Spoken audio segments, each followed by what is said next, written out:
Jadi animasi mereka udah saya beberapa shot, itu saya play di laptop, ya kan. Terus opening videonya itu saya marah-marah. Marah-marah. Ini siapa yang ngerjain gitu kan, marah-marah.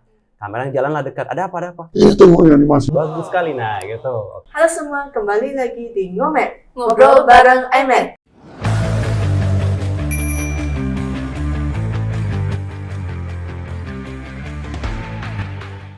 Saya Eli, dan ini teman saya Michelle. Kita dari jurusan DKV semester 3. Dan di sini kita ada kedatangan narasumber kita. Boleh diperkenalkan Pak dirinya? Boleh, boleh. Saya Muhammad Danis. Saya bekerja sebagai guru animasi 3D di SMK BBC Darussalam. Saya juga ada beberapa usaha di Medan ini, beserta ada studio animasi 3 dimensi. Oh, kalau boleh tahu, Bapak kan ada usaha nih, usahanya itu kayak di bidang apa gitu? Nah, kalau usahanya agak lari mungkin dari bidang ngajar sama studionya ya. Usaha saya itu di bidang jualan keripik, buatan sendiri homemade. Ada tokonya juga, lalu ada perlengkapan haji dan umroh di Paji Ikan Lama. Oh, oke. Di pusat pasar. Jadi Bapak sendiri kan guru. Bapak berarti ngajar apa? Saya ngajar animasi 3 dimensi. Oh. Untuk sekarang ini untuk kelas SMK, kelas 2 dan 3. Oh, berarti SMK. nggak kuliah ya? Bukan, sebelumnya saya sempat ngedosen di Politeknik Ganesha, tapi sekarang ini saya lebih memilih untuk guru. Karena waktu saya yang terbagi tadi kan, saya masih ada beberapa hal lain yang saya lakukan gitu. Jadi memilih untuk guru daripada ngedosen sejauh ini. Kan Bapak tuh banyak banget nih kegiatannya. Baik. Gimana biar Bapak tuh bisa memanage waktu untuk bisa meluangkan waktu untuk semua kegiatan Bapak ini? Disiplin. Disiplin? Iya, fokusnya disiplin. Karena dulu pun memang payah. Tiba-tiba udah mesti ngerjain ini, tiba-tiba ngerjain itu, ada aja yang tinggal, dan lain-lain. Sekarang ini lebih ke disiplin waktu. Paling kuatnya disiplin tidur sih. Nah, banyak yang gagalnya gara-gara disiplin tidurnya nggak. Sengaja di-push sampai begadang, akhirnya paginya nggak enak, kerjaan yang harusnya bisa dikerjakan hari itu, terakhir lambat ngerjain. Mungkin kalau saya disiplin waktu sih. Disiplin waktu itu yang paling agak dijaga sekarang ini. Dan untuk yang kawan-kawan yang banyak kegiatannya, mungkin fokusnya disiplin waktu. Tidur sih, tidur paling penting. Banyak orang kan milih begadang ya. Iya. Kalau saya sekarang ini milih tidur lebih cepat, bangunnya jam 2. Jam 2? Iya, bangunnya jam 2, jam 3 bangun. Jadi satu hari bisa kerja, kan gitu. Lebih pagi bisa kerja. Daripada begadang, paginya yang nggak bisa ngapa-ngapain. Bagus jam 7, jam 8 malam udah tidur. Jam 2, jam 3 bangun. Mulai kerja. Gitu. Sekarang tuh gitu sih. Berapa Bapak tidur kalau boleh tahu? Kadang jam 8, jam 9 gitu udah tidur. Sekarang ini ya. Sekarang ini. Sebelumnya sama juga, begadang juga. Jam 5 pagi baru tidur gitu kan. Oh. Sekarang ini karena udah makin banyak yang harus diurus. Begitulah. Jadi mesti fokus di jam tidurnya. Cukup. Laki-laki ngapain mesti tidur panjang-panjang? 3 jam, 4 jam cukup itu. Enggak lah, kan masih dapat juga 5 jam, 6 jam. Jam 9 tidur, jam 3 bangun dapat 6 jam, kan gitu. Bapak kan hari ini topik kita itu personal branding. Personal branding, betul. Dan Bapak itu animasi kok bisa lari ke personal branding? Personal branding itu kan nggak ada masalah bidangnya apapun. Mungkin personal branding saya di bidang animasi. Di bidang guru, di bidang content creation yang ranahnya ke dunia digital artis lah bahasanya kan begitu. Jadi personal branding saya di bidang itu. Jadi personal branding itu nggak mesti berarti soal konten lucu-lucuan, nggak mesti soal konten rage baiting atau drama, tidak. Ya kemana mau disusun personal brandingnya kan gitu. Oh rupanya dia seorang guru, oh personal brandingnya dia itu adalah seorang wira swasta, personal brandingnya adalah macam yang kemarin ya yang nikah umur 19 tahun dari personal branding kan gitu. Jadi seperti itu. Personal branding itu bisa kemana aja, bukan berarti kalaupun saya ngajar kenapa bisa ngebahas soal personal branding juga kan gitu. Karena memang personal branding saya di bidang guru, bidang animasi, bidang motivasi hidup gitu. Jadi personal branding tuh nggak cuma satu ya, boleh beberapa gitu ya? Iya betul, nggak cuma satu. Personal branding itu sepenuhnya apa yang kita mau tunjukkan kepada dunia soal kita. Jadi kita membentuk persepsi dunia terhadap kita. Itulah personal branding. Beda sama konten kan? Nah, gitu. Jadi personal branding menurut Bapak itu sebenarnya apa gitu? Jadi kesimpulannya gitu. Seperti yang saya bilang tadi, personal branding menurut saya itu adalah bagaimana kita membentuk persepsi dunia terhadap kita. Apa yang mau kita tunjukkan kepada dunia. Kita mau di mata dunia kita terlihat sebagai apa. Nah, gitu. Caranya banyak. Zaman sekarang mungkin orang menyatukan personal branding dengan content creation. Ya kan? Tapi dari dulu kan personal branding sudah ada. Dari masih zaman hanya ada koran, dari masih zaman hanya ada TV, personal branding kan sudah ada. Hanya saja sekarang lebih dipergampang dengan adanya content creation atau sosial media kan gitu. Pak, apakah personal branding lebih kepada identitas pribadi kita atau topeng yang kita pilih setiap hari? Ya, apakah hal ini nantinya akan berpengaruh pada konten kita? Oke. Nah, kalau ditanya personal branding itu apakah identitas pribadi atau topeng? Topeng bahasanya berarti palsu ya. Ya. Kalau saya bilang personal branding itu bukan hal yang palsu, tapi dari 1001 sifat kita, dari 1001 hal yang kita sukai, 1001 hobi kita hanya mengangkat satu yang untuk ditunjukkan kepada dunia, kan gitu ya. Nah, yang lainnya tidak kita tunjukkan. Itu saja, jadi bukan palsu sebenarnya. Tetap juga diri sendiri yang kita tampilkan, tapi lebih ke pemilihannya. Oh, aku mau nampilin bagian guruku nih. Padahal aku juga seorang anak. Aku juga seorang bisnismen, aku juga seorang pengusaha, aku juga ada urusan ini, urusan itu, tapi aku mau menampilkan aku sebagai guru. Nah, gitu. Kan nggak palsu dong. Iya. Nah, saja nggak semua kita tampilkan. Begitu. Jadi kayak menonjolkan salah satu skill kita yang paling kita banggakan gitu. Betul. Gitu ya. Antara yang paling kita banggakan atau yang paling mau kita jadikan sebuah personal brand tadi. Personal brand bukan mesti hal yang kita banggakan. Tujuannya banyak. Ada untuk membanggakan, untuk pamer, untuk pekerjaan. Nah, jadi personal brand itu kan tujuannya banyak. Kemana? Oh, aku mau lanjut bekerja di bidang animasi misalnya. Maka personal brand di-push untuk soal animasi agar pekerjaan animasi masuk. Ada yang personal brand itu untuk menampilkan, oh aku itu mama-mama Manjalita nih, kan gitu. Bisa juga. Nggak ada masalah. Nggak ada yang salah di situ. Dimanapun nggak ada yang salah, kan gitu. Pilihan kita pribadi. Opini orang silahkanlah, kan gitu. Iya. Ada gak, Pak, ada gak kayak misalnya di dunia nyatanya itu dia introvert, tapi pas di sosial media, konten, dia extrovert. Betul. Jelas ada. Dan banyakan seperti itu. Di sosial medianya itu berbeda. Bahkan ada kata-kata never meet your hero. Iya, karena aslinya nggak bakal sama seperti yang ditampilkan kepada kita. Nah, kalau kita bisa sadar itu, kita juga mesti sadar kalau ketika kita menampilkan sesuatu, kadang nggak mesti sama dengan aslinya kita. Ya kan? Karena kan kita hanya menampilkan sebagian kecil dari diri kita kepada dunia. Kita mau dunia menerima persepsi soal kita seperti itu. Gitu. Terus gimana kayak misalnya di sosial media nih, kita kan nge-rage bait orang di mana kita tuh jadi toxic gitu ya. Gimana biar nggak terbawa ke kayak aslinya dia orang tuh baik gitu. Gimana biar nggak aslinya dia jahat yang dikontenkan gitu. Baik. Memang sekarang ini kalau bahasanya ya, kalau mau cepat naik itu memang pakai konten-konten rage baiting ya. Karena itu kan mancing kali ya, jadi orang komen apa semua, jadi engagement tinggi kan. Oke. Nah, jatuhnya itu lebih ke kontrol diri. Seperti yang tadi, dia aslinya introvert, tapi di konten dia extrovert. Oke. Bisa jadi karena dia sering seperti itu, lama-lama perubahan diri aslinya jadi lebih extrovert. Oke. Konten-konten rage baiting ini tergantung dari mindset yang membuat. Apakah dia hanya membuat khusus untuk menaikkan engagement? Tapi kalau terbawa sama diri, dia bisa lama-lama jadi seperti dirinya sendiri. Hal tersebut. Dia jadi mulai toksik juga, mulutnya jadi mulai kasar juga. Karena dia aslinya mulutnya nggak pernah kasar gitu kan. Tapi karena di konten mulut yang kasar, lama-lama terbiasa. Nah, kan gitu. Jadi ya, ada baiknya, ada buruknya. Kalau ditanya kayak mana supaya tidak ikut kita seperti konten-konten kita yang mungkin hanya khusus untuk konten doang ya, jatuhnya ke kontrol diri. Mindset sama prinsip kita mesti kuat. Kita tahu tujuan kita apa, kita tahu mau kita gimana. Nah, gitu. Tapi kan banyak orang gampang terikut. Nah, banyak orang gampang terikut. Nah, itu prinsip dirinya yang kurang. Dia kurang tahu soal diri sendiri. Masih mencari jati diri ya gampang dong terikut. Aku mungkin gini nih, kan gitu. Jadinya kayak FOMO gitu ya. FOMO gitu, ya? Betul. Terus kayak kan sekarang banyak nih tren gitu, tren kayak tren ngobubul, tren apa gitu. Betul. Dan kalau misalnya saya nih biasa bikin konten kayak contohnya fotografi gitu. Oke. Tapi saya ada bikin konten di mana saya tuh suka blind box contohnya ya. Baik, opening box berarti, mystery box. Mystery box. Baik. Gitu. Nah, apakah itu mengubah personal branding kita di mana mereka tuh biasa ngelihat kita itu jadi fotografer, kok malah jadi buka-buka mainan gitu. Betul. Contohnya. Nah, sebenarnya itu gini ya. Kalau dalam membangun account, page, personal branding kita, memang ada beberapa hal yang jadi acuan. Seperti kita harus ada niche-nya, ya kan, fokus bidangnya. Konten kita mesti mengenai itu terus. Jadi, algoritma TikTok ataupun Instagram bisa menyebarkan konten kita ke orang-orang yang mencari video-video seperti itu. Tapi pada dasarnya akhirnya kembali lagi ke kita maunya apa. Apakah memang kita hanya mau di bidang fotografi doang?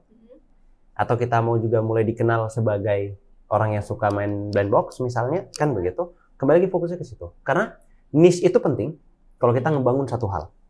Oke, kita nggak peduli soal yang lain, kita hanya mau ngebangun relasi fotografi kita, pekerjaan fotografi kita misalnya. Tapi kalau kita lihat kawan-kawan kita yang sudah besar, contoh kita ambil mungkin Reza Arab, aslinya apa? YouTuber gamer, masuk ke musik, ya kan? Sekarang social media person kan gitu. Deddy Kobuzer, aslinya pesulap, masuk ke podcaster, ya influencer jatuhnya kan begitu. Jadi memang personal branding itu penting. Satu niche kita yang kita pilih itu penting, tapi nggak mesti kita terkunci ke itu. Kalau jadinya gara-gara itu kita jadinya malas. Ada orang kan gitu, niatnya mau ngembangin akun fotografinya, nih kan gitu. Dia mau dikenal sebagai fotografer. Tapi karena mood dia dalam konten fotografi itu kurang, passion dia dalam fotografi kuat, tapi konten fotografi kurang. Nah, terakhir sikit konten fotografinya, lambat keluarnya konten fotografinya, akhirnya turun personal brandingnya, sosial media jatuh kan begitu. Kan sia-sia. Lah ya bagus buat apa yang dia memang passionnya dalam konten. Karena beda passion kita dalam hidup sama passion kita dalam konten. Beda nih.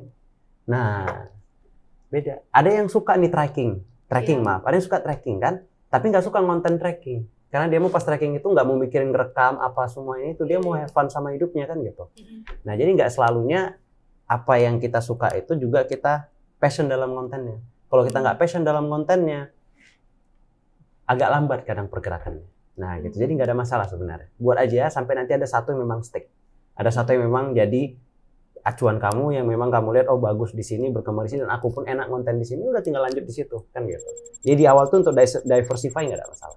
Nggak ada masalah, walaupun mungkin bakal banyak yang bilang ya secara acuannya nggak boleh gitu kan, secara acuannya fokus satu niche gitu kan, tapi praktek nyatanya kadang sulit seperti itu. Sulit seperti itu, butuh kontrol emosi yang tinggi ya, itu nggak bisa mikirin mood kontennya kan gitu. Jadi gimana cara biar kita bisa ketemu apa yang kita passion buat konten gitu? Dengan diversify tadi, cobain aja. Cobain gitu. Aja, iya. Cobain aja happy-nya di mana. Buat konten TikTok-an misalnya, buat konten drama misalnya, buat konten yang komedi misalnya, cobain aja. Apalagi kita kan bukan seorang influencer yang sudah 5 juta follower, sampai kalau kita nggak salah konten itu bisa bahaya kan, tidak. Yang nonton juga masih kawan-kawan saudara-saudaranya, paling biarin aja kan gitu. Bisa sebebasnya kita untuk mencoba, masih malah di akun kecil itu di kita yang masih membangun ini masih sebebas-bebas untuk mencoba. Mereka yang sudah besar malah sulit untuk bisa branching out atau mengganti niche dan lain-lain gitu. Kita masih gampang. Ada privilege di situ. Sebagai akun kecil tuh ada privilege-nya di situ. Kita bisa bebas mau ngapain aja. Sesuai kayak pasar di Indonesia kan? Pasar. Oh, pasar, baik. Di Indonesia kan kalau content creator yang suka bagi-bagi duit lebih booming dibanding yang memang ngajarin ilmu, edukasi. Oke, konten giveaway lebih baik daripada konten edukasi sekarang ini. Bukan lebih baik, bahasa lebih cepat naik ya. Konten giveaway lebih cepat naik daripada konten edukasi. Betul. Tapi sekarang targetnya gini. Target marketnya siapa? Konten giveaway target marketnya siapa? Mereka yang butuh bahasanya ya. Mereka yang membutuhkan. Konten edukasi target marketnya siapa? Calon student. Yang bisa enroll ke course-nya kita. Jadi tujuan kontennya apa itu penting. Mereka yang membuat kontennya itu giveaway, tujuan kontennya itu bukan untuk mendatangkan klien. Beda. Tujuannya itu hanya untuk menjadi social media influencer agar bisa dapat sponsor deal. Nah, jadi tujuannya beda. Tujuannya apa sekarang? Maka kita cari fokus konten yang di bidang yang sesuai dengan tujuan kita. Tujuan kita membuka kelas misalnya. Kelas saya lah, misalnya saya seorang guru, saya mau membuka kelas animasi, ya kan? Ya, private gitu. Maka konten saya lebih cocoknya memang edukasi. Untuk memancing mereka-mereka yang memang pengen belajar animasi tadi. Nah, giveaway-nya apa? Mungkin potongan harga. Potongan harga kelasnya. Jadi ada giveaway juga nih, karena kan giveaway juga pasti memancing ya. Nah, tapi disesuaikan dengan niche-nya kita. Gitu. Jadi nggak ada masalah. Nggak ada masalah mau dia dibilang lebih cepat naiknya konten giveaway daripada konten edukasi, itu semua sama. Karena gini, gampang kita dapat view dari konten komedi. Tapi kadang engagementnya kurang, ya kan? Kalau kita misal jualan barang nih, dari konten komedi mungkin view-nya tinggi, tapi malah penjualannya kurang. Nah, tapi ketika kita membuat konten review produk tersebut, view-nya nggak begitu banyak, tapi persentase convert-nya itu lebih tinggi. Nah, gitu. Jadi semua konten tuh perlu kita adakan, konten transisi misalnya, ngikutin tren misalnya, tapi sesuaikan sama niche kita, sama personal branding kita misalnya gitu. Terus kalau menurut Bapak tuh lebih capek itu kalau misalnya memulai membangun personal branding dari awal atau seperti mempertahankan personal branding yang sudah ada gitu? Dua-dua sulit. Dua-dua sulit. Dua-dua sulit. Sulitnya Kenapa? beda. Sulitnya bakalan beda. Di awal sulitnya itu mood. Mood. Iya. Membangun di awal itu sulitnya itu mood. Bayangkan udah 3 bulan nih setengah mampus membangun, tapi nggak ngelihat apa-apa, nggak ngelihat hasil sama sekali. Feelingnya jatuh, keinginannya turun, belum lagi hidup butuh keuangan dan lain-lain kan gitu, butuh pekerjaan ini itu. Mengatur regulasi moodnya sulit, ya kan? Ketika sudah besar nih akun, personal branding kita sudah oke, udah 50.000, 100.000 follower gitu kan, yang aktif, kena di mental yang susah. Maksudnya Pak? Iya, karena kalau udah di posisi itu, kita mesti harus pump out konten nih. Kita seperti kena pressure nih untuk terus mengeluarkan konten. Kita kena pressure untuk terus mengeluarkan konten yang mereka bakal suka. Bukan lagi ke kita lagi nih, bukan yang kita mau lagi, tapi apa yang mereka mau. Nah, gitu. Gitu. Jadi kena di mental. Nah, belum lagi sama mereka-mereka yang menghujat. Iya. Nah, di akun-akun besar pasti nggak semuanya hanya positif, pasti ada negatifnya, nggak semuanya ngedukung kan, pasti ada yang perlawanannya kan gitu. Jadi di awal sama di tengah sama di akhir itu sama-sama sulit. Sulitnya itu yang berbeda. Gitu. Sulitnya yang berbeda. Di awal mungkin kenanya di mood pribadi, pas sudah gede mungkin kenanya di mental. Mempertahankan itu mesti kuat mental. Iya. Mesti terus nge-pump out konten, mesti terus nyari apa yang mereka suka. Jadi ke mereka. Gitu. Karena nggak banyak kok. Iya nggak sedikit, maaf bukan nggak banyak. Nggak sedikit akun-akun besar yang nggak lama redup, jatuh. Bayangkan mental mereka yang selama ini sudah di atas itu tiba-tiba drop. Kenanya di mental. Alasan kayak konten kreator yang besar bisa drop itu apa Pak? Selain kasus-kasus gitu ya? Kadang mereka besar karena viral. Viral? Iya, mereka besar karena viral. Kadang gini, selalunya video mereka itu misal 3.000 view, 4.000 view. Tapi ada satu yang tembus 3 juta. Naiklah cepat, ya kan? Dari situ tep lebih cepat naik, tapi nggak punya momentum dari awal. Follower itu hanya follower yang sesuai sama video viral mereka, gitu. Nah, pas sudah di atas, pas sudah banyak follower yang hanya dari video-video viral tadi, pas dia harus ngonten yang sesuai sama personal branding dia, nggak ada yang peduli lagi. Nah, gitu. Banyaknya nggak banyak, beberapa seperti itu. Naiknya karena viral. Jadi kalau udah habis viralnya ya udah. Nah, kan gitu. Ada yang seperti itu, ada yang naiknya karena viral, ada yang mungkin pas di atas kurang bisa ngejaga mentalnya mungkin ya, jadinya meledak-meletup. Ada yang tiba-tiba jadinya agak aneh gitu kan. Ada yang tiba-tiba dari yang tadinya bagus tiba-tiba jadinya suka gitulah, buat konten yang enggak jadinya dan lain-lain gitu kan. Dia kira dia butuh ngikutin tren-tren tersebut. Dia kira dia jadi harus ngelakuin semua itu. Ternyata tapi tidak, seharusnya tidak kan. Jadi beda lagi dia sama dirinya yang asli gitu. Ada yang jadinya kena sama apa ya? Stardom ya. Stardom. Apa itu? Stardom itu Star Syndrome. Star Panjangannya Star Syndrome, betul. Enaknya nyebutnya biasa Stardom kan gitu. Ya mungkin begitu juga ada. Merasa udah hebat kali. Bahkan nggak peduli lagi sama apa yang dia buat. Nggak peduli lagi sama persepsi orang-orang. Nggak peduli lagi sama pekerjaannya kan gitu. Karena kan membuat konten itu sebuah pekerjaan yang harus dikasih hati. Nggak bisa ngasal kan gitu. Semakin banyak kita kasih hati sama konten tersebut, semakin konten itu bisa dinikmati sama orang kan gitu. Jadi kalau udah tinggi egonya, dia menganggap dirinya udah sehebat itu, dia nggak peduli lagi. Akhirnya lama-lama redup. Jadi Bapak pernah nggak kayak ketemu haters? Gimana melalui momen gimana haters asik menyerang kita? Oke, kemarin saya ada bikin video promosi. Sebenarnya tujuannya promosi, tapi pembuatan video itu sistemnya UGC, jadi nggak nampak promosi gitu. Kan saya ngajar di SMK BBC, jadi anak-anak itu ada buat animasi, sekarang ini lagi progresnya buat animasi 3 dimensi, lagi progress modeling animasi udah berjalan. Jadi animasi mereka udah siap beberapa shot, itu saya play di laptop ya kan. Terus opening videonya itu saya marah-marah. Marah-marah nih. Ini siapa yang ngerjain gitu kan, marah-marah. Kamera jalan lah dekat. Ada apa? Itu animasi. Bagus sekali nah gitu. Oke. Nah, jadi kan openingnya marah-marah kan. Jadi ngehook nih, openingnya ada ngehook. Orang bingung nih ada ribut apa nih di sekolah kan gitu. Captionnya pun guru BBC marah-marah terhadap siswa kan gitu. Jadi mereka datang, kamera yang mendekat, ngelihat, rupanya promosi gitu kan. Rupanya bagus, apa semua jadi candaan, habis video tersebut. Video itu cukup oke, sekitar 200.000 view, hampir 300 sekarang ini mungkin kan. Itu ada mulai komen-komen haters ya gitulah. Pas yang video-video yang view-nya nggak banyak sebenarnya rata-rata positif semua. Tapi semakin tinggi view tersebut, semakin banyak follower tersebut, pasti ada masuk yang negatifnya. Nah di situ ada tuh yang bilang lebay kali ini itu semua gitu kan. Ya nggak ada masalah. Kenapa rupanya? Kan menurut dia lebay. Iya. Menurut kita tidak. Dan alhamdulillah videonya naik. Ya biarin aja gitu loh. Cardi B pernah bilang haters dia lah sebenarnya pembantu terbesar dia kan gitu. Saya lupa kata-kata pentingnya, kata-kata pastinya, tapi Cardi B pernah ngomong gitu. Dia sebesar itu karena haters dia. Iya. Jadi biarin aja mereka nge-hate. Butuh kita haters. Haters tuh dibutuhkan. Aku butuh, mari haters. Nah gitu. Biarin aja mereka ngomongin, jelek kali videonya, hitam kali abang itu, biarin aja, kenapa rupanya. Kan itu kan engagement. Jadi kita butuh itu. Jadi kalau aku bilang yang begitu takut sama haters, jangan.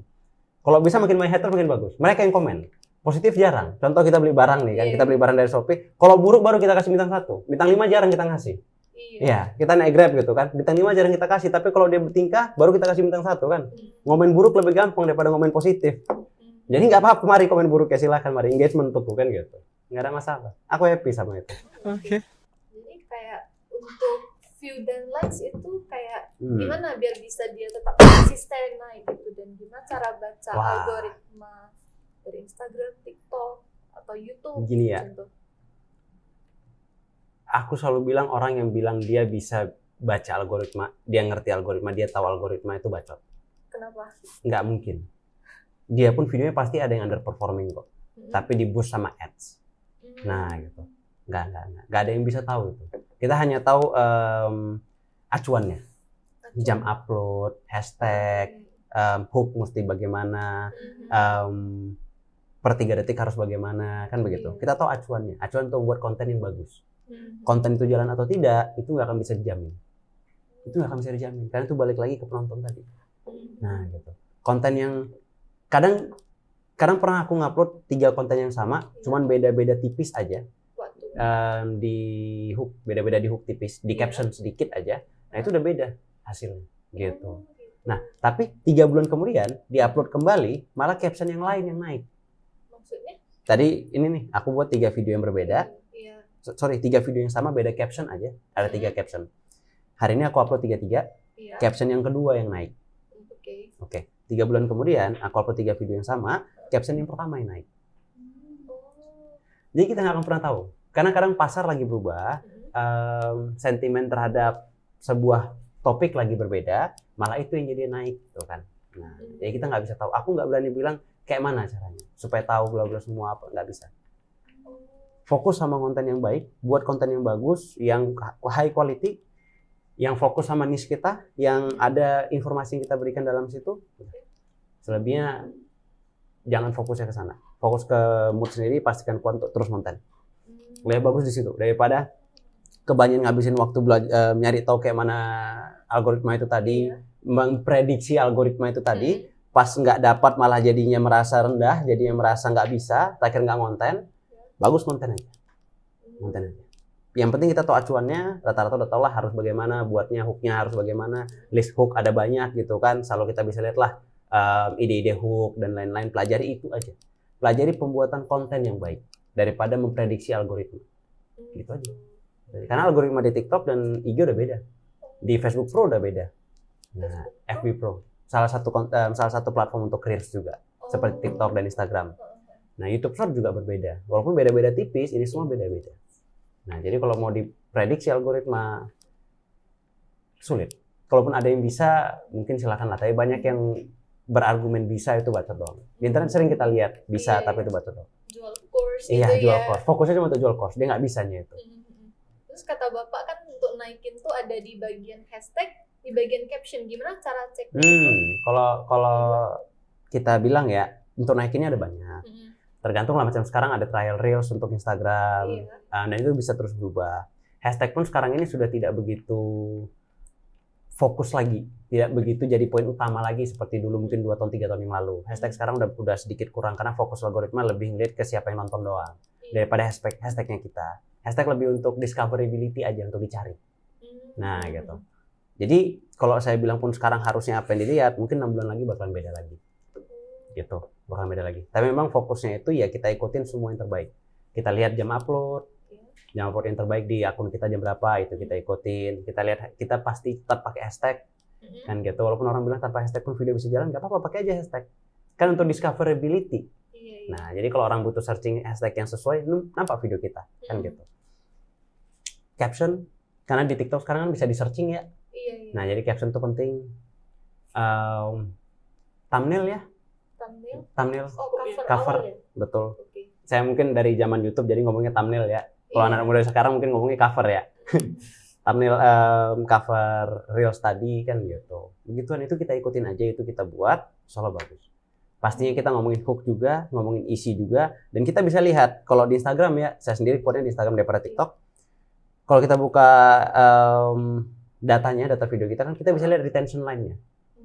Kapan orang-orang ninggalin video kita. Nah dari situ bisa sebenarnya data untuk kita. Yang lemah apa nih? Yang lemah hook-nya kah? Apakah mereka ninggalin sebelum 4 detik, 3 detik? Atau yang lemah isinya? Memang mereka nonton nih sampai detik 5 ke 6, tapi di tengah-tengah mulai turun. Oh berarti isinya yang lemah, informasinya yang lemah, penyampaiannya yang kurang.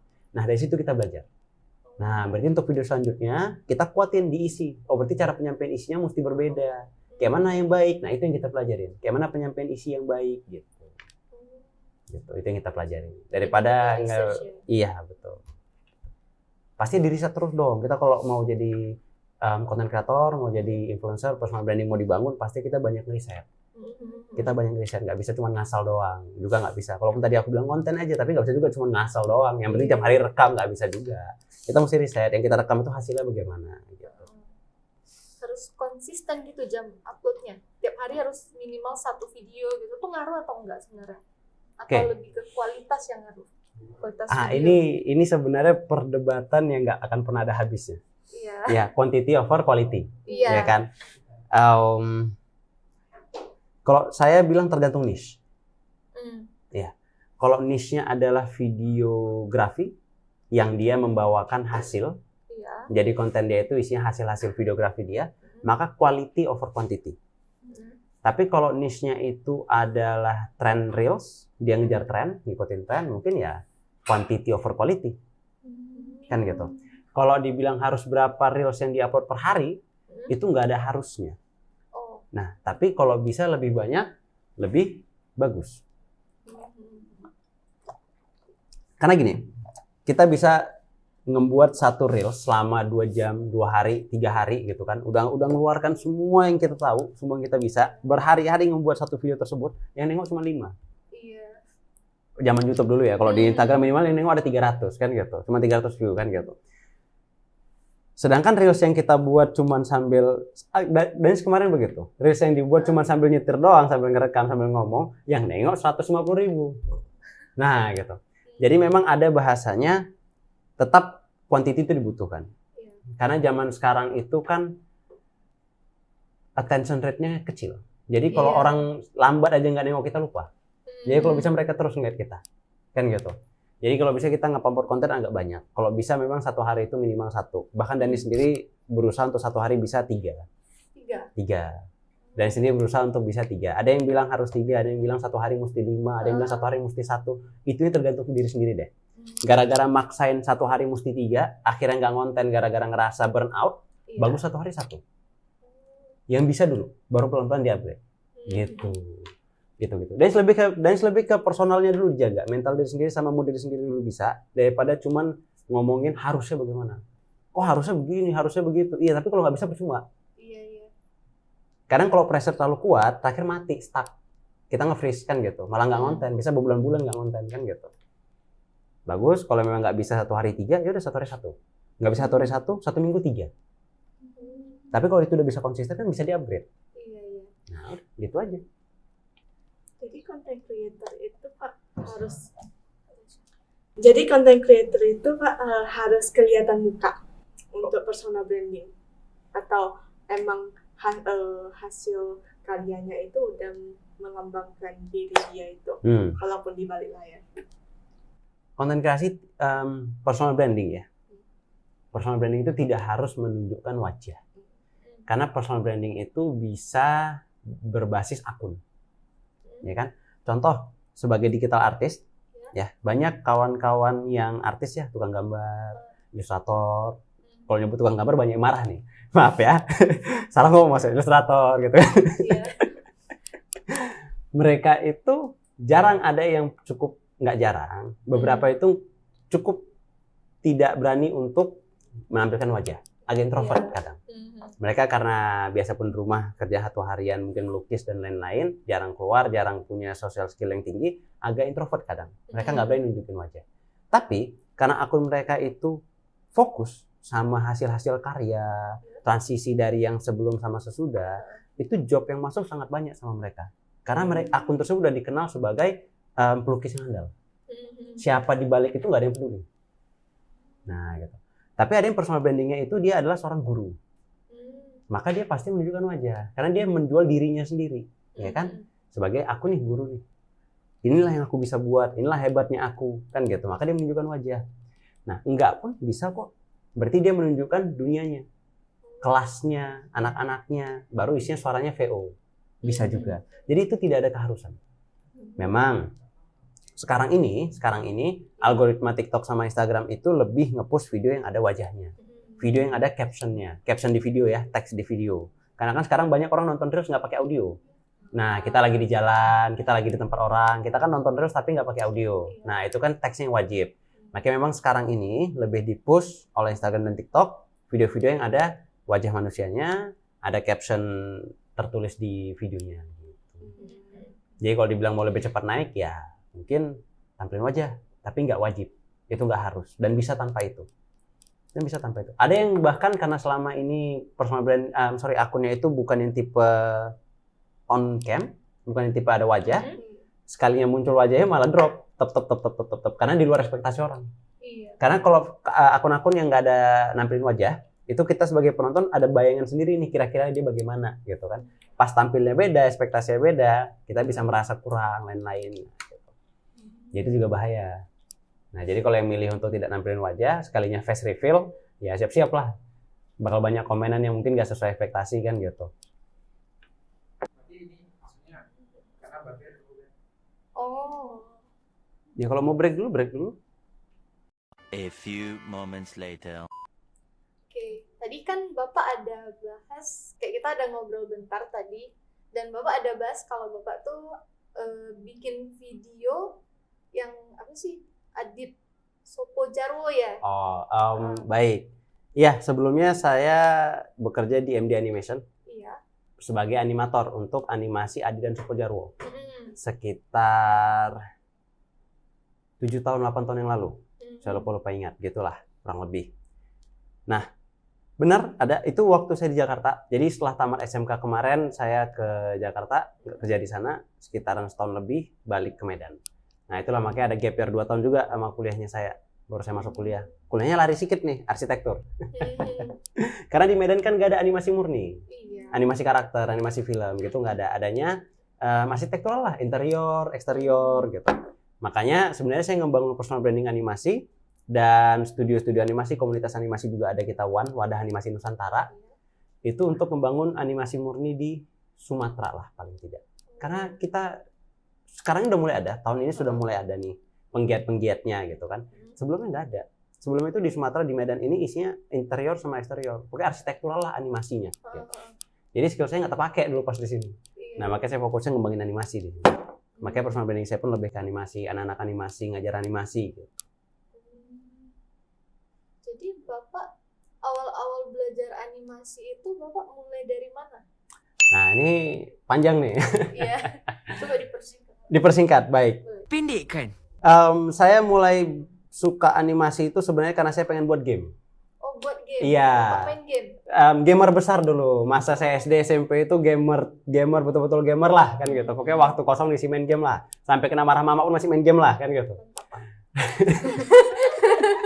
Jadi di masa SMP itu rasa saya kan kritis orangnya. Iya. Rasa saya ada aja yang kurang di game-game ini gitu kan. Saya pengen buat sendiri, gabungan-gabungan dari hal yang saya suka gitu. Waktu itu masih zamannya Unity. Nah, jadi belajarlah buat game. Tapi kan game kan pakai coding ya. Iya. Ya, kita nggak coding gitu kan. Nah, dari coding butuh juga aset. Iya. Saya sukanya game waktu itu 3D. Nggak yang game 2 dimensi. Kan ada yang 8 bit ya, yang game 2D kan gitu. Saya sukanya yang 3D. Mulailah belajar buat aset 3D-nya. Nah, itulah nyobain banyak software waktu itu. Ada 3D Max, Cinema 4D, Maya. Ada banyak lah waktu itu. Ada SketchUp gitu kan. Sampai jumpa software yang namanya Blender waktu itu. Yang sekarang saya pakai sampai detik ini. Kita menggunakan software Blender untuk 3D-nya. Belajar buat aset 3D untuk game. Kok lama-lama lebih enak buat 3D gitu. Karena coding ini nggak nyampe otak. Iya. Panas ya. Tiap kali ngoding tuh rasanya mau terbakar ya kepala ini kan gitu. Sedangkan di 3D rasanya enak, bawaannya bisa ngebentuk apa aja yang kita mau kan gitu. Mungkin lebih ke sana jiwa saya. Jadi dari SMP kelas 2 yang fokusnya buat game, SMP kelas 3 saya udah mulai gerak ke animasi. Nah, masuk masa SMA lebih saya kuatin lah di animasi. Apalagi masa SMA kan masih banyak waktu kosong kan. Nah, mulailah berkurang main gamenya, banyak animasinya gitu kan. Bahkan pernah ini jangan ditiru ya, jangan diikutin ya. Pernah nggak masuk sekolah itu bukan bolos ya, di rumah ya. Pagi itu pura-pura sakit, jadi diizinin sama mama untuk nggak sekolah. 1 hari buat animasi gitu kan. Nah, besoknya sekolah tapi ya, jangan sering-sering. Keren Bapak ini. Biasa orang bolos sekolah itu mau main game, Bapak ini bikin 3D. Iya. Pernah lagi saya, ini sebagai guru nggak cocok ngomong kayak gini sebenarnya. Saya nggak pernah suka pelajaran matematika dulu. Iya. Nah, jadi saya bawa laptop kan ke sekolah kan, 3D, ngerjain 3D karena di sekolah jam istirahat gitu kan. Jadi pas pelajaran matematika itu rasanya bosan kali kan. Ya udah pindah ke belakang buka laptop nih kan ngerjain 3D gitu kan. Ya pasti kena marah dong ya. Disuruh keluar kelas kan ya. Keluar bawa laptop, duduk luar ngerjain 3D. Memang dari dulu Tapi ya memang hobi saya di situ, suka saya di situ. Makanya sekarang kerjanya ngajar animasi, niatnya juga untuk membangun animasi di Medan sambil konten saya itu fokus ke personal branding saya yang di bidang animasi tadi gitu. Walaupun nggak animasi tok, lebih ke digital artist secara keseluruhan. Beserta gurunya tadi gitu sih. Ya itulah makanya kemarin itu pas SMK, saya sempat PKL memang di MD. Itulah PKL saya itu di MD Animation, di Jakarta, di Adidas Sukojarwo. Pas tamat lah ditarik kembali ke sana gitu. Makanya saya bisa bekerja di sana kemarin karena sempat PKL juga di sana. Karena dari SMP kan udah megang animasi, pas SMA-nya sudah ada skill yang cukup untuk bisa saya PKL di sana. Itu kan ada pendaftarannya kemarin kan, ada uji testingnya dan lulus untuk PKL di sana. Abang boleh cerita dikit dulu pas kerja di yang bikin animasi Adi dan Sukojarwo itu gimana gitu? Malah enak. Saya kan udah bekerja di banyak tempat ya, ngajar dan lain-lain, bekerja yang di kantoran, sebagai videografer dan lain-lain.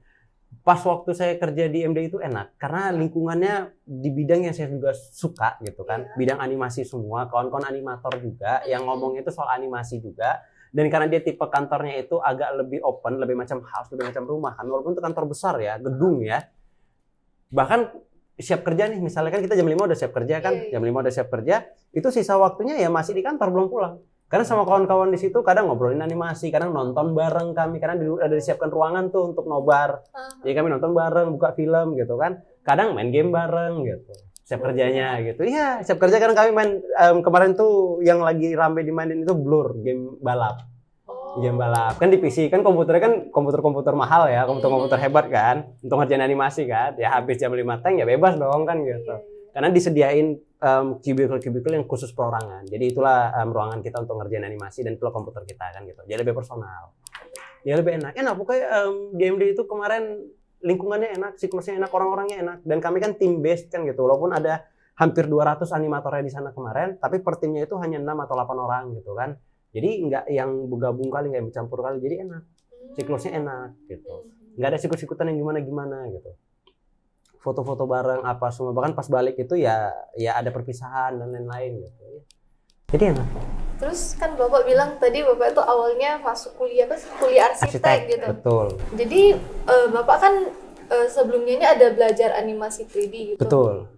Jadi bentrok nggak kayak Bapak lagi belajar di kampus gitu, bentrok nggak pelajarannya sama yang di otak Bapak pas belajar Blender ini? Blender, betul. Nah, kenapa saya milihnya arsitek juga sebenarnya? Iya. Pikirnya bakal gampang. Iya. Iya, gini otak nih kadang kan, wah aku udah bisa 3D kok, ada sombongnya gitu kan. Wah aku udah bisa 3D kok, arsitek gampang lah. Kan selama ini juga sebelum saya masuk kuliah arsitektural, banyak ngambil kerjaan-kerjaan interior eksterior, walaupun hanya visualisasinya gitu kan. Ah bisa lah, udah sering aku kerjain gitu kan. Masuklah kuliah arsitek. Tujuannya untuk relasi. Udah dapat lah beberapa job-job yang arsitektural, mau rasa lebih banyak, biar dapat lebih banyak job-job interior eksterior gitu kan, visualisasinya. Masuklah kuliah arsitek, tujuannya untuk relasi, jadi banyak memang nongkrong itu sama dosen daripada sama siswa. Yang nggak disangka, ternyata masuk kuliah arsitek itu isinya mendesain dalam bentuk gambar semua. Manual semua, fokusnya nirmana, bentukan garis dan lain-lain, penghitungannya, pengukurannya, 3D-nya sedikit, palingan 10%, 15% visualisasi kan, di akhir kan. Nah, sedangkan Danis itu kalau gambar tangan itu hancur. Beda-beda ya, beda-beda. Ada untuk 3D oke, tapi gambar tangan tuh nggak bagus. Nah, mungkin bisa dibilang ya karena memang nggak pernah latihannya di situ, kurang suka juga di situ. Masuk arsitek memang sengsara. Semester awal tuh sengsara kali, betul. Masuk semester 4, 5 baru mulai ada pengerjaan 3D, barulah enak. Nah, gitu. Baru di situ gantian. Kemarin banyak kawan-kawan yang bantu, sekarang bantu kawan kan gitu. Tapi ya gitulah, enaknya kuliah kemarin itu karena tujuan itu untuk relasi. Jadi nggak ada masalah, jadi duduknya itu lebih banyak sama dosen, lebih banyak nongkrong itu sama dosen. Jadi banyak kenalan, banyak relasi, terbantu juga di hal-hal yang dari mungkin kurang, di menggambar mungkin agak kurang gitu kan. Mereka banyak ngasih tips-tips, trik-trik gitu kan untuk yang nggak bisa gambar kayak mana supaya bisa membuat nirmana. Kan nirmana itu udah nirmana belum? Udah kan? Kan seberapa stresnya nirmana kan? Ah ya ampun kan? Nah ya sama rasanya ampunin nirmana, betul. Aduh, tapi ya terbantulah sama mereka kan gitu. Aku ada pertanyaan pribadi tapi aku lupa. Pas Bapak ngomong sampai setengah tadi aku pikiran. Terus udah habis ngomongnya hilang. Entah ya.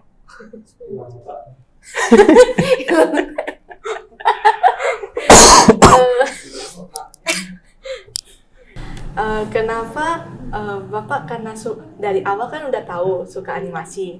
Kenapa gak ambil yang yang hubungannya sama animasi? Kok pindahnya ke arsitek gitu? Ada mungkin satu alasan paling pertamanya pastinya karena saya balik ke Medan itu ada alasannya, alasan keluarga ya. Jadi saya harus di Medan, nggak bisa keluar dari Medan. Di Medan pada zaman itu belum ada kuliah animasi yang jurusannya animasi. Paling nggak yang saya tahu. Saya udah nyari beberapa, tidak ada yang jurusannya animasi. Adanya waktu itu multimedia di kafe. Ya. Sedangkan ada sombongnya nih sama diri sendiri. Ah, aku desain udah bisa. Bukan jago-jago kali padahal. Sombong doang. Ah, fotografi mau masuk ke film gitu kan. Ah, fotografi, videografi bisa gitu. Apa ya yang bisa jadi pelajaran baru? Nah, niatnya gitu juga. Apa ya yang memang aku sedikit bisa. Jadi kuliah tuh nggak berat kali. Karena juga memang kuliah malam kok. Jadi sambil kerja. Jadi sambil usaha juga, sambil kerja juga. Apa ya yang bisa, yang aku sedikit bisa, tapi tetap ada tantangan, ada pembelajaran baru. Nah, mikirnya ke arsitektur tuh, karena kan 3D-nya bisa, tapi aku bisa belajar lebih banyak masalah struktur, itu semua, dan lain-lain. Nah, nanti ke depannya bisa dipakai gitu kan. Nah, itulah kenapa akhirnya masuk ke arsitektur. Ada penyesalan? Ada. Karena beban arsitektur berat ternyata, kan begitu. Karena kurang lebih jatuhnya arsitektur dengan kedokteran. Karena arsitektur pun setelah tamat belum bisa praktis. Kita mesti ada ngambil sertifikasi lagi, seperti mereka yang koas. Dan dosen-dosen arsitektur itu kerasnya kurang lebih sama karena mereka ngomongnya itu nyawa manusia di tangan kita. Nah gitu, makanya bebannya kurang lebih gitu. Bisa dibilang kalau dokter level 1 ini 2 atau 3-nya nih kan gitu bebannya. Jadi ada sedikit kayak aduh mak kok kemari lah gitu ya. Tapi hasilnya ternyata bagus, relasi yang didapat itu bagus, ilmu yang didapat itu bagus. Cuma itulah kenapa nggak ke desain atau ke film yang memang ada juga bidangnya, karena mungkin sedikit udah bisanya tuh. Ya aku sudah kepikiran. Nah tadi kan kata abang kurang nih di bagian menggambar. Betul. Gitu. Nah kan bikin 3D itu awalnya ada sketsanya dulu ya, sketsa karakternya terus dibikin 3D. Itu gimana abang bikinnya kalau meskipun tanpa bisa menggambar? Baik, proses pengerjaan 3D itu ada banyak. Bahasa Danis itu kalau pas ngajar dalam modeling ya, itu 1001 jalan menuju Roma. Nah, jadi kita mau buat model mic ini bisa banyak caranya. Bisa kita sculpting, bisa kita modeling by vertex, by face, banyaklah caranya, kan begitu. Jadi kalau membuat karakter nih, kita biasanya kan dari gambar. Digambar dulu, itu kan dalam pembelajaran. Digambar dulu, baru direalisasikan dalam bentuk 3D-nya. Gambarnya pun ada 3 tuh, yang depan, kanan, atas, kan gitu. Atau terserah mau bagaimana. Kalau Danis selama ini dalam masa pembelajaran, itu pakai gambar yang sudah ada. Kita bisa cari dari referensi misalnya. Dari Pinterest, dari Google, gambar yang sudah ada. Itu dibuat ke 3D. Atau bisa, sekarang ini seringnya Danis bayar sih, kawan. Aku lagi butuh desain karakter nih. Yang IP ya, berarti kan yang mesti baru ya. Nah, aku udah butuh desain karakter nih, karakter begini-begini, kawan yang gambarkan, kita yang buat 3D-nya. Atau bisa dengan sculpting. Sculpting itu kan kita lebih bebas. Nah, jadi kita bisa bentuk sendiri juga. Jadi nggak mesti harus bisa menggambar. Kalau bisa menggambar itu skill lebih. Jadi sejago-jagonya 3D artist, bakal lebih jago 3D artist yang bisa menggambar. Saya ngomongnya gitu. Ya. Makanya sejago-jagonya saya, kawan saya yang bisa gambar, kalau skillnya sama-sama saya dengan 3D, jagoan dia. Ya. Karena dia bisa merealisasikan 3D dia sebelum dibentuk. Kan nge-3D lama ya. Kita mau buat karakter dalam 3D kan lama. Tapi kalau gambar kan cepat. Iterasinya lebih cepat. Oh, ada yang mau dirubah, lehernya kepanjangan, kependekan, kita mau ganti baju, kan lebih cepat digambar. Kalau 3D udah dibentuk, nah kurang cantik, gantilah. Berapa lama makan waktu? Kan gitu. Jadi sejago-jago 3D artist, lebih jago 3D artist yang bisa menggambar. Nah gitu, mungkin lemah saya di situ. Emang nggak bisa bikin 3D, misalnya cangkir ini kan cuma bulat terus di... Betul, bisa. Makanya saya selalu bilang referensi itu nggak mesti bisa digambar sendiri. Kayak tadi, saya kan seringnya referensi juga cari dari Google aja. Contoh, kita butuhkan bentukannya ya, ukuran sih, ukuran bukan bentukan. Bentukan cangkir gampang ya, kan gitu. Pakai sphere potong setengah aja udah cukup. Udah jadi tuh bentukannya, tinggal tambah tangkai doang kan begitu. Tapi kita butuh bentukan yang lebih nyatanya, lika-likunya. Maka kan gambar cangkirnya udah cukup. Nggak mesti kita bisa gambar cangkir. Menggambar itu mungkin masuk ke objek yang unik, yang fantasi, yang belum ada di dunia nyatanya, baru perlu digambar khusus. Tapi enaknya sekarang, walaupun mungkin banyak artis yang nggak bakal senang nih ya, kan ada AI. Untuk jadikan referensi dasar yang kita bentuk. Saya against AI untuk saya sendiri, against AI karena bidang saya 3D, bakal tergantikan. Saya against AI dalam bidang itu. Tapi saya tidak menolak perkembangan AI karena kemajuannya itu nggak bakal bisa ditolak. Kalau kita tolak, kita yang bakal kalah, kita yang bakal ketinggalan. Jadi pakai AI sebagai tools. Masih sering kok saya pakai. Saya pakai mungkin untuk mendapatkan look. Biasanya kita kan ketika look dev, kita nyari tampilan atau warna yang kita mau, kita kan nyari dari film-film yang sudah ada. Kita nyari dari shot-shot yang sudah ada. Nah, kalau sekarang saya bisa renderan 3D saya itu, saya upload ke AI, tapi masih yang basic ya, masih yang hanya putih doang, masih yang abu-abu doang, belum ada warna. Gitu kan, masih yang clay face doang.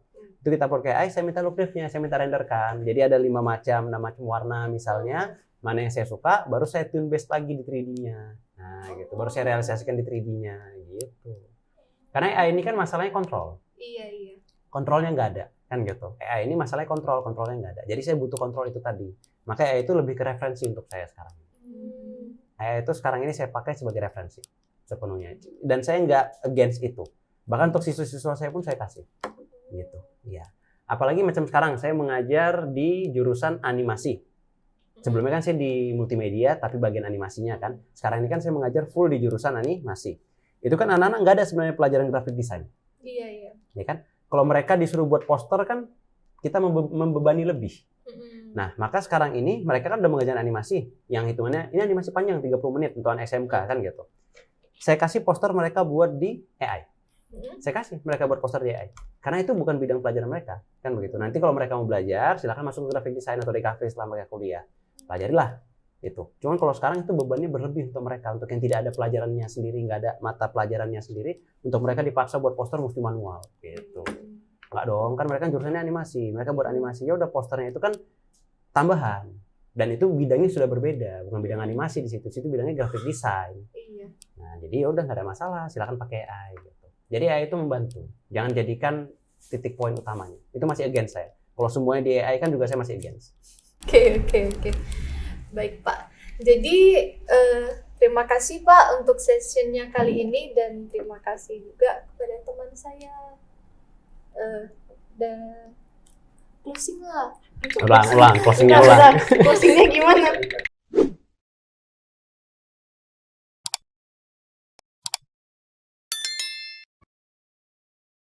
Terima kasih Pak untuk waktunya. Sama-sama. Sampai jumpa di Ngomek selanjutnya dengan topik-topik yang lebih seru. Bye.